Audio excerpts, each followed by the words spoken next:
तो hello guys, officially Boruto chapter 32 release हो चुका है। तो वो आज हम एक्सप्लेन करने वाले हैं। लास्ट चैप्टर में शिकामारू का प्लान था कि आयडा के पीछे सारे के सारे मामोशियों को भेजना, और आयडा भी राजी नहीं था इस चीज के लिए। बट तभी हमारा कट जाता है और वो चैप्टर वहीं पर इन हो जाता है। बट चैप्टर 32 बहुत ही जल्दी आ चुका है और इस चैप्टर का कवर पेज में है डायमंड। और चैप्टर शुरू होने के साथ साथ ही शिकामारू ऑर्डर देता है जितना भी जोलिन है सबको साइड हटा दे। साइड जाके सबको हटा भी देता है। इस चीज का रीजन है मामोशी, क्योंकि वो आसपास देख ही नहीं रहा है। वो आयडा के लिए जो सामने आ रहा है उसको पेल दे रहा है। अब यहाँ पर उड़ते उड़ते एक बंदा आया, वो है बोरुटो। बोरुटो आने के साथ साथ ही मामोशियों को बोलता है कि तुम्हें आयडा चाहिए तो मेरा पीछे आओ। अब बोरुटो उड़ते उड़ते आयडा के साइड जा रहा है और मामोशी सारे के सारे क्लोन को भी लेके बोरुटो के पीछे पीछे चल रहा है। और जितना भी क्लोन जिसके साथ भी लड़ रहा था वो सबको छोड़ के बोरुटो के पीछे आ जाता है। बोरुटो यहाँ पर जाते जाते माइंड ट्रांसफर जुत्सु से डायमंड को बता देते हैं कि बहुत सारा मामोशी जा रहा है। और यहाँ पर हम देखते हैं डायमंड और आयडा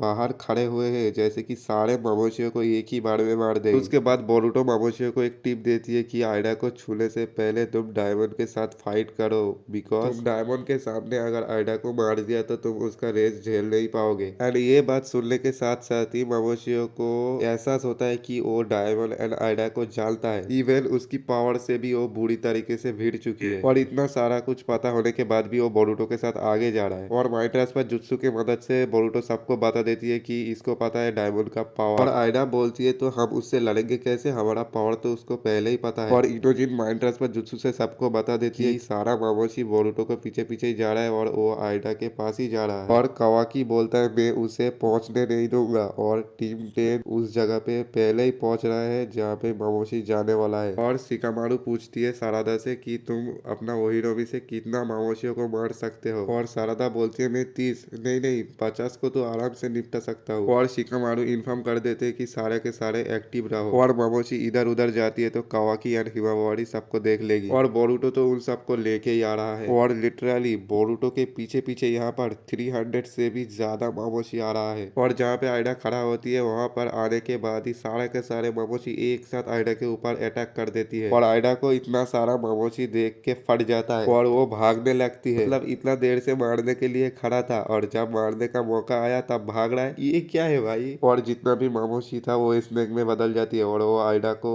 पकड़ने की कोशिश करता है। और मुझे तो इस बात से हंसी आ रही है, उसके पास गॉडली पावर है बट वो बस चिल्ला रहे हैं और भाग रहे हैं। और यहाँ पे पकड़ा पकड़ी का खेल चालू हो चुका है। भाई मैं क्या बोलूं भाई, मेरे को इतना हंसी आ रहा है। अभी चलो हंसेंगे बाद में, जो हुआ वो बता देते हैं आपको। एंड मामोशी उसका हील तक को पकड़ लेती है एंड वो उसका हील को छुड़ाती है और फिर भाग जाता है। मतलब क्या चल रहा है यहाँ पर यार। और यहाँ पर तुम सोच रहे हो कि डायमंड क्या कर रहा है। डायमंड का पावर यूज क्यों नहीं हो रहा है पता है, क्योंकि वो आयडा को मारने के मोटिव से नहीं आ रहा है, वो सिर्फ फिजिकल कॉन्टेक्ट बनाने के लिए आ रहा है। और यहाँ पर आयडा डायमंड से बोलती है कि मुझे नहीं पता था ये लोग इतना फास्ट होंगे और ये लोग उड़ भी पाते हैं। अब डायमंड बोलता है कि तुम ऐसा करो, तुम उड़ते ही रहो, मैं इन सबको देखता हूँ। और ऐसा बोलने के साथ साथ ही मामोशी के मुंह पे डायमंड लात दे के मारता है। और उसके पीछे 4-5 मामोशी और आ रहे थे। डायमंड फिर से एक लात मारता है और सबका सार फट जाता है। और एक मामोशी अपने माइंड में सोचता है कि डायमंड को जान से मार दूंगा और वो खुद ही मर जाती है। अरे ये कैसे मर गया, अरे इतना भी पता नहीं है उसका रिफ्लेक्टिंग पावर से मर गया क्या। यार तुम लोग भी समझा करो यार, सब मुझे ही बोलना पड़ेगा क्या। और यहाँ पे बहुत सारा मामोशी डायमंड को छोड़ के आयडा के पास जाती है आयडा को मारने के लिए। और यहाँ पर आयडा बहुत ही ज्यादा डर जाती है। और तभी यहाँ पर कौन आया होगा बताओ, बोरुटो आएगा। अरे ले यार, डायमंड टपक गया बीच में यार, आके एक लात में सारा मामोशियों को ढेर कर देते हैं। फिर डायमंड वही अपना पुराना डायलॉग चिपक देते हैं कि मेरी बहन को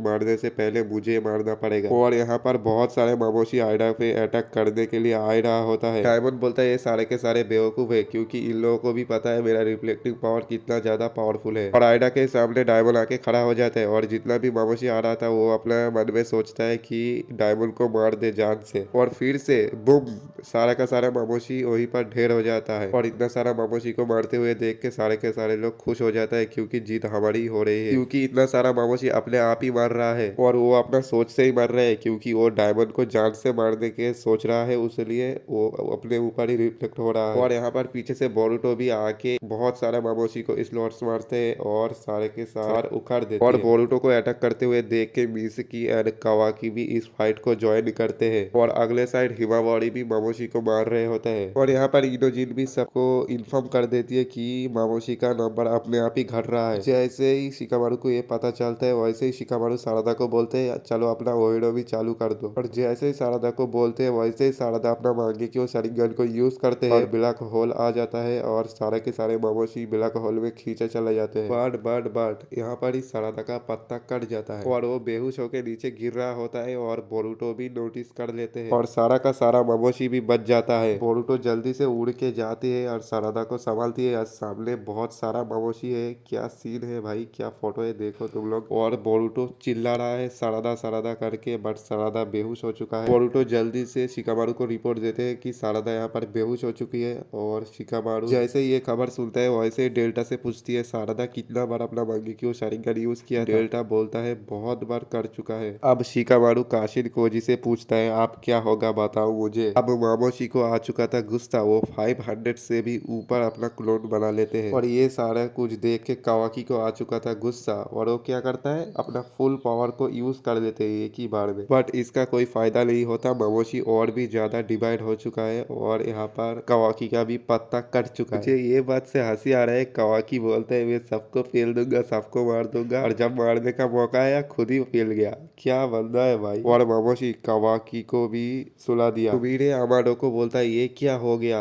अमाडो बोलता है अपना पावर वो बहुत ही ज्यादा यूज कर चुका है इसलिए वो अब बहुत ज्यादा एब्जॉस्ट हो चुका है। ये बोला था इन सब चीजों से दूर रहे बट वो सुना नहीं। अब यहाँ पर डेल्टा मामोशी को डिफेंड करने की ट्राई करती है। अब यहाँ पर गेम पूरा बदल चुका है। थोड़ी देर पहले जो सब फाइट कर रहे थे मामोशी के अगेंस्ट अब सब पेला जा चुका है और अब बोरुतो ध्यान रख रहा है सारदा को और हिमावारी भाग के जा रहे हैं कावाकी के पास। पूरा हमारू पूछता है सारदा ठीक है ना, बट बोरुतो बोलता है मुझे नहीं पता सारदा को क्या हुआ है बट ये बिल्कुल भी ठीक नहीं है। इनोजिन यहाँ पर इन्फॉर्म करते हैं कि यहाँ पर 1000 से भी ज्यादा मामोशी डिवाइड हो चुका है। अब यहाँ पर शिकामारू का प्लान फेल हो जाता है और शिकामारू का लॉर्ड को वो क्या करेगी मुझे बताने की जरूरत नहीं है। और काशिन कोजी क्या सोच रहा है मुझे नहीं पता। 400 शिंजू वीएस बोरुतो हो या ना हो, 1000 प्लस मामोशी वीएस बोरोशी की होगा। अगला चैप्टर बहुत ही ज्यादा इंटरेस्टिंग होने वाला है। अगला चैप्टर देखने के लिए चैनल को सब्सक्राइब कर लो। मैं मिलता हूँ आपसे नेक्स्ट वीडियो में। Bye bye.